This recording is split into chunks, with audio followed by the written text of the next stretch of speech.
So speaking of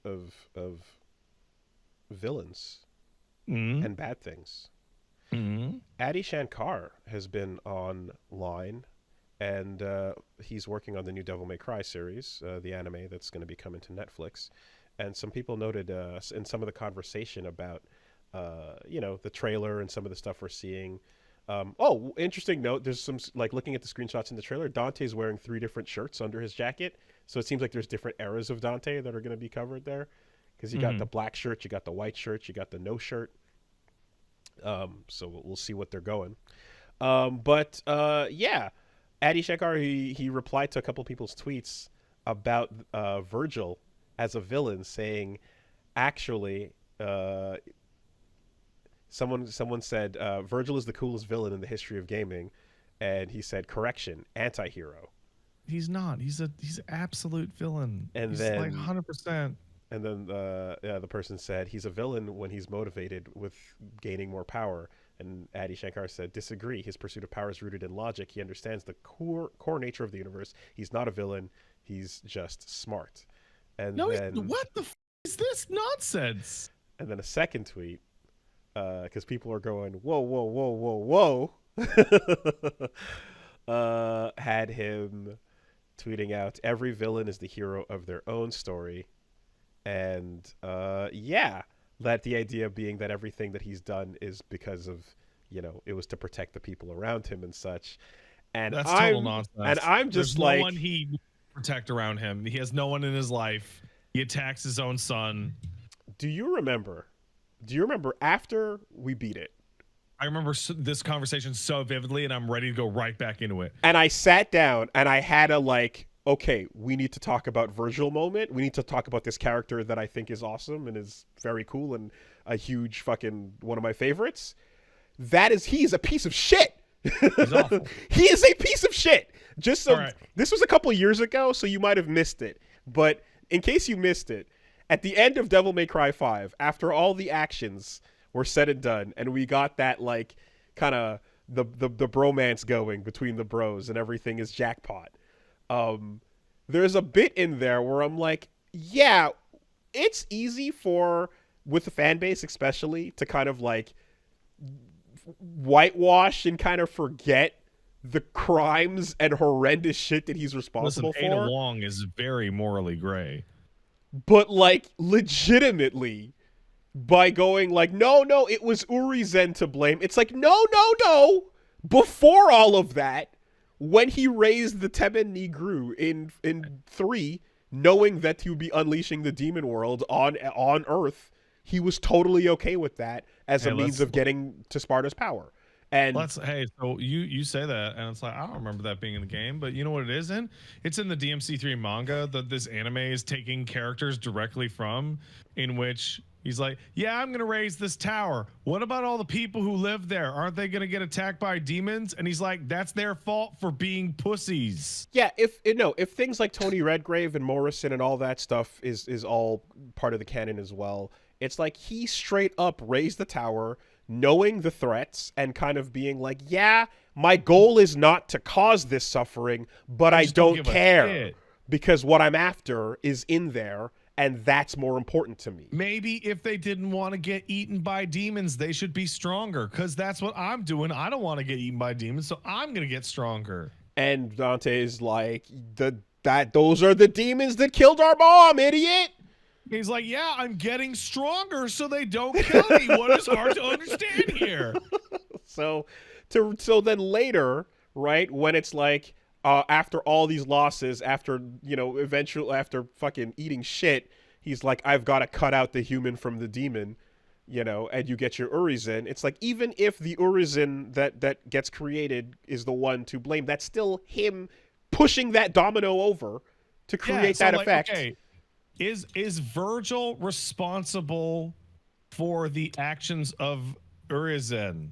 Okay, let's break this down. Is V responsible for the actions? No. V is not responsible. But however, is Vergil? Yes, Vergil is as guilty of what Urizen does as a drunk driver is for causing a car accident. He said, I'm gonna do this, and I don't really care what's gonna happen because I really want to do it. And then a bunch of shit happened, Virgil. You knew it could. You knew you were playing with fire. The Qliphoth annihilating a city is not number one on the list, nor is it even the main goal, but it sure is just a thing that happens to bystanders while I'm on my way to this fruit, right? And then, V coming back together at the right moment was ultimately like it was a part of a plan of desperation because he knew he didn't have long left either, you know. And you can this is where you can kind of get into like, was the plan to always stay back as a full demon? Well, what about? I think that Vergil had no plan at all. Because when he's defeated as a demon only, and that wasn't good enough, even after having the fruit, clearly, right? There must have been some regret to that, and V gets over there at the right time, and maybe he changed his mind. But whatever the case is, like, the motivation to do all that was fucking evil, dude. It was horrible. Also, before he did that, he like tore his own son's arm off. Yeah. Like, but I want it though. Well, it's mine. And it's like, we don't know the full bit, but like the fact that it popped out in that way to begin with, like, anyway, it's you know that there's like a scene somewhere on a napkin of in between the ending of DMC5 and before the post credits, where he's sitting around and going, man, that apple made out of a million humans was delicious. Like, oh, I'm so glad Urizen ate that apple. Oh my God, I can remember. It tasted delicious. Man, God, that sure was a long time ago. I guess you too were young once. Yeah, I mean, there's all kinds of headcanon about like, who is Fortuna Lady? Is she someone that was just like, that dude is literally a walking incarnation of my God, get in my bed? Is it just that simple? We don't know, but whatever the case is, man, like, Vergil, absolutely cool. Monster drinking, sitting on the plastic chair, etc. That's all fine. Meme it to death. The motherfucker's evil, dude. He's a villain. That's like crazy. And wanting the main thing to be, but it's about beating my brother, though, as opposed to like world domination or anything, it doesn't mean that like you can't just go, oh, thus you're an anti-hero. You don't get to write all those fucking bodies off, man. Anti-hero does not mean villain that has a relatable goal. Anti-hero means someone with a heroic goal or internal heroic motive that acts antithetical to the common tropes of heroics. They are rude, they are crass, they are cold, they are uncaring, whatever. They are not actively villainous. Motherfucker. Stone Cold Steve Austin did not burn down an orphanage to get at Mr. McMahon. Motherfucker lost twice, 3 times even, and refused to accept it. Which, okay, there's some grit, right? You don't want to die, fine. But the fact that, like, you're willing to, like, you go fuck the consequences, I didn't lose, you didn't win, and then I'm going to take on Mundus. You can't, idiot! Nah, though. Right? Become a Mundus pawn. Get out of that and still continue down this fucking, you have no plan B. In most of the games, Dante is an anti-hero. He's rude, he's crass, he does not explain what is happening. He lets bad things happen because he's not paying attention. He shoots the Pope in Fortuna. The beginning of 4, he looks super duper evil because you don't have the context. But he has an internally heroic goal, which is stop demons. Yeah. Just absolutely wild at that. Like, the best villains have motivations and like guiding principles and things that are consistent and make sense from their own perspective. When you can see it from their side and go like, oh, I get why you're moving the way you are. Without seeing it, I always go back to that really, really great thing I've learned about the Wakfu villain that was kind of just like well, I don't know, whatever, spoilers for that if you are. Mm. But I remember hearing about there's a villain who's like doing horrendous things, but the idea is like, if he by going back in time, I can fix it and make it all good. He just wants to get his family back, and that if you just stop trying to resist him and let him win, he'll fix it all. But the worse and worse it gets is because you keep trying to stop him. It's like, okay, that's great.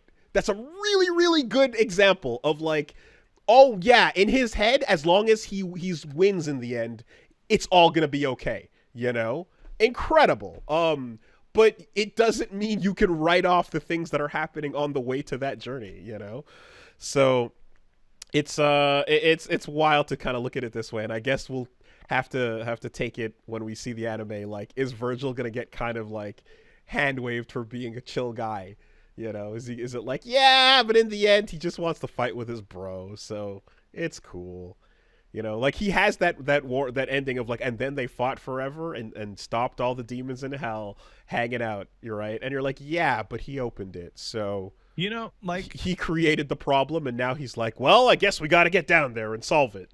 You know, I was workshopping like a metaphor in my head for like Vergil's anti-hero-ness and why it doesn't work. And I'm thinking of like, there's a child crying in front of a destroyed house that Vergil walks by, and he's like, I don't care about that shit. Anti-hero. There's a child crying in front of a destroyed house that Vergil destroyed. And he goes, I don't care about that shit. Villain. And as I was saying this is the same conversation that people argued about for like a decade about Kratos. In which Kratos has a goal, and his goal is not heroic. His goal is just straight up revenge. And as Kratos goes through those games, he is just causing larger and larger problems and going, it's the gods' fault. And people were arguing as to whether or not he was an anti-hero or a villain all the way up until the release of God of War 2018, where he just has a whole speech where like, I was a bad person. Yeah. You know, much to some chagrin, to upsetting degrees to me in the original games. It was, you got to be clear about that. And I think in this case, just some of the chuckling old boomer Vergil memes might kind of make people forget. You know, this dude's got bodies, man. There's an ancient tweet that is like Kratos looking out over destroyed Greece going, I can't believe Zeus did this. And it makes me think of Vergil on top of the Clyphot looking down at like annihilated Redgrave City. He's like, I can't believe Urizen did this. I mean, and that's the wild part is like when you make fun of, so that there's that Naruto video where Mr. Meeseeks is just Pain going, well, it's not my fault. He made me do it. And he points to fucking Madara. And he's like, well, it's not my fault. He made me do it. He points to Obito. And it's not my fault. He made me do it. And it's fucking the little, whatever, the true darkness. And it's like, it's not my fault. She made me do it. And then the moon fucking, you know. And it's all these just like, yeah, okay, all right, sure. No one's to blame. Everyone's on the swing set. We got 8 swing sets in a row. And the real evil came from the moon. All right, sure. But Vergil, it's just him pointing at himself. You did this. You split yourself in two, created fucking massacres, came back together and went, what the fuck happened? Oh, that's crazy, man. Who shot Hannibal? That's wild. You see, hey, Dante, you see all this shit? What happened? Well, the portal's open, and we better get down there. Someone's got to fix this. There's a real good feeling where like we have all this arguing and all this shit, and like it's never explicitly stated or gone into at all, but there's a genuine feeling for me that like that ending in DMC5 only works under the explicit condition that Vergil is just going to stay in hell. Yeah. He's gonna watch to make sure to watch over him. Yeah. It's like, you know what? You're actually fine as long as we quarantine you over here where you will never interact with another person ever again. I'm not letting letting you die, even though you really fucking deserve it, you piece of shit. It more than anyone in the series. You totally do, but I'm going to try to be the bigger man. But holy fuck do you deserve it. But fine, I'm not letting you die. God damn it, dude. Ugh. What an asshole. He's a fucking asshole. Yeah, it's crazy. It's crazy. I'm reading that and I'm like, as the guy with the big fucking Vergil #1 finger over here, nah, dude. Fuck that guy. Not an anti-hero. Fuck that guy. He sucks. I mean, he rules, but he sucks. Don't get it twisted. Anyway. Like he's like the fucking fight with Nero, and then he's like, "Oh, my son. Oh, cool. That boy is my son." Yes. Huh. That's crazy. Wild. Really? Wow. Damn. No shit. Wow. Really? Oh, weird. Cap. You capping, bro. Cap. Really? That ain't my son. Dante. I thought that was not me. Really? Oh, crazy. And it's because he can fucking beat him up, because he can fight. You know. I acknowledge you. What, my existence or my strength? You know, my strength. Like literal. Anyway. I don't have a son until he kicks me in the balls and fucking DTs on my ass. Until I get busted into the ground. I just saw, it's weird seeing on Twitter people listening to the podcast in real time, but I saw Haddock just like, what has Vergil ever done that's heroic ever? Has he done one heroic act in the history of his character? He jackpotted. With his throw. That's not heroic. That was pragmatic. Like, has Vergil given a hand to anyone in his entire life? He took out the bigger threat at the time so that they could make the real fight about them too. That's it. Personal. That's personal. That's it. He tried to take on Mundus because, you know, daddy went down like that, but also he could prove how powerful he is by becoming strong. You know, I really gotta hand it, because like there's a real problem with a lot of like villains that you fight constantly. So like Dawn Trail has this problem of Final Fantasy 14 Dawn Trail, where like the big villain of that expansion, you never feel like you can't take him. There's never a moment in that whole expansion where you're like, oh man, this guy looks pretty tough. No, the whole time you're like, well, I could just take him right now. I could just take him out right now. Like that, like no problem. But Vergil, who loses like every fight he's ever been in on camera, is still like, yo, that dude's so cool and so strong. Oh shit, it's Vergil. Like, it's nonstop fucking losses for Vergil. The most heroic thing Vergil's ever done was bust a fat nut. that was a heroic nut. That needed to happen. The rest is fucking, you know. Does he get credit for V's actions? I don't know. But, like, yeah. Like, at all. Not to mention the part where if you really want to go back and examine it, it's like, you were outside. She was inside. There were demons. No one abandoned you. They just couldn't get to you because of the demons. You fucking jerk. You stupid idiot. Oh. Yeah. All right.